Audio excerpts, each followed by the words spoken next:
Bismillah. Kita lanjutkan pembahasan yang tersisa. Saya bacakan perkataan Al-Imam Ibn Rajab rahimahullah ta'ala dalam nasihat beliau bagaimana kita menggunakan malam nisfu Sya'ban. Kata beliau, fayam bagil mu'min ay yatafarraga fi tilkal lailah. Maka selayaknya bagi seorang mukmin itu. Jadi bahasanya seorang mukmin, seorang, tidak mengatakan secara berjamaah, beramai-ramai, tidak. Selayaknya bagi setiap muslim untuk memfokuskan diri pada malam itu, nisfu Sya'ban, bizikrillah taala, untuk berzikir kepada Allah Azza wa Jalla, berdoa kepada Allah, meminta ampunan Allah Azza wa Jalla, menutup aib, dan juga memohon perlindungan dan juga kebahagiaan. Dan juga hendaknya dia kedepankan bertaubat pada malam tersebut, meminta ampun kepada Allah Azza wa Jalla dan meminta ampun agar diterima taubatnya. Wa yata'ayyanu 'alal muslim an yatajannab az-dzunub, dan juga harus bagi seorang muslim untuk meninggalkan dosa yang bisa saja dosa tersebut menghalangi seorang dari mendapatkan ampunan. Karena ampunan itu bisa diminta melalui doa, dan doa bisa saja tertolak karena dosa kita. Kalau memang ampunan tersebut tanpa kita minta misalnya, maka bisa saja Allah ampunkan dosanya. Berdasarkan hadis di atas tadi, Allah ampunkan dosa seorang yang berada di malam nisfu Sya'ban tersebut, kecuali dua kelompok tersebut. Jadi tanpa dia berdoa, mungkin dia sedang kerja malam ini, dia diampunkan dosanya, tetapi dia harus tinggalkan hal-hal yang dapat menghalangi ampunan Allah padanya. Ya, berupa apa? Berupa melakukan kesyirikan, membunuh orang, bermaksiat, berzina.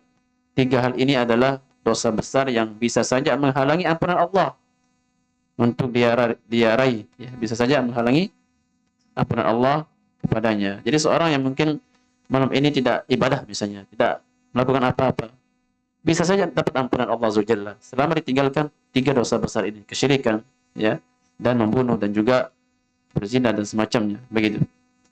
Dan ini arahan para ulama.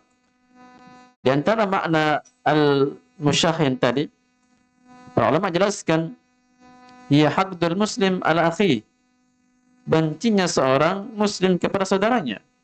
Ini juga orang yang akan terhalang darinya ampunan Allah Azza wa Jalla. Maka seorang juga menghindar dari bermusuhan, membenci orang lain pada malam nisfu Sya'ban. Karena memang secara hadis sahih di atas menjelaskan akan hal ini. Al-Imam Al-Auza'i menjelaskan, menafsirkan kata syahna yang bisa saja menghalangi ampunan Allah. Kata beliau adalah syahna'un li ashabin Nabi. Kebencian yang mendalam kepada para sahabat Nabi SAW. Wa la raib anna hadhihi syahna a'zam jurman min musyahanatil aqran. Maka membenci sahabat Nabi ini adalah kebencian dan dosa besar yang besar, melebihi daripada bencinya seorang kepada saudaranya. Kita tahu bahwasanya ada kelompok-kelompok yang membenci sahabat, bahkan mengkafirkan sahabat. Abu Bakar kafir, Umar kafir, semua para sahabat kafir kecuali Ahlul Bait katanya. Membenci sahabat berlebihan. Ini juga masuk dalam hadis di atas, tidak akan diampunkan oleh Allah Azza wa Jalla dosanya. Karena ia termasuk orangnya musyahin tadi, membenci. Demikian juga seorang membenci saudaranya yang lain.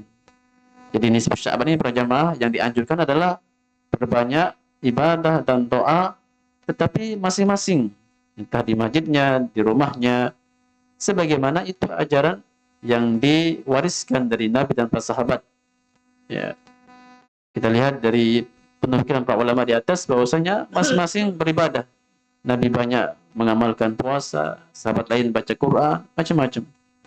Maka adapun mengundang manusia ke masjid beramai-ramai, berdoa bersama, membaca Quran bersama, telah kita baca tadi ada penukilan dari kalangan tabi'in, dari ulama Syam. Tetapi ulama Syam sendiri, di antaranya ada Imam Al-Auza'i, ingkari cara seperti itu. Karena memang sebelumnya tidak dikenal cara itu. Tapi kalau masing-masing ibadah di malam hari nisfu Sya'ban di rumahnya, qiyamul lail, baca Quran, bahkan mungkin yasinan di rumah, maka tidak masalah begitu. Tetapi kalau dengan cara beramai-ramai di masjid ini yang hanya didapatkan dari zaman tabi'innya. Yang ulama tabi'in, Imam Al-Auza'i ingkari juga itu.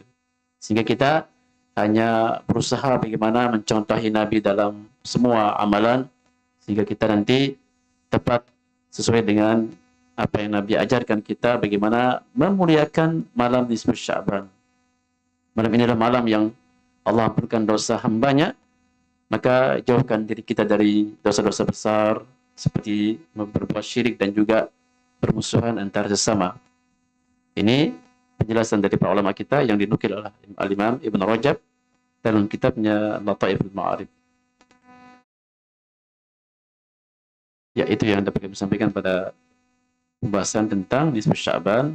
Dapat dipahami bahwasanya nisfu Sya'ban bukan berarti sama sekali tidak ada faedahnya atau fadilahnya. Ada fadilahnya, tetapi kita sesuai dengan arahan Nabi. Banyaklah kita berdoa, berzikir malam ini agar kita mendapatkan ampunan Allah Azza wa Jalla sesuai yang dikabarkan Nabi kita Muhammad SAW. Sehingga kita jika dihadapkan dua permasalahan yang berbeda, kita mohon kepada Allah diarahkan kepada yang lebih terdekat dengan ajaran Nabi kita Muhammad SAW, sehingga kita menjadi pengikut beliau yang setia. أقول قولي هذا وأستغفر الله لي ولكم ولسائر المسلمين من كل ذنب إنه هو الغفور الرحيم وآخر دعوانا أن الحمد لله رب العالمين والسلام عليكم ورحمة الله وبركاته.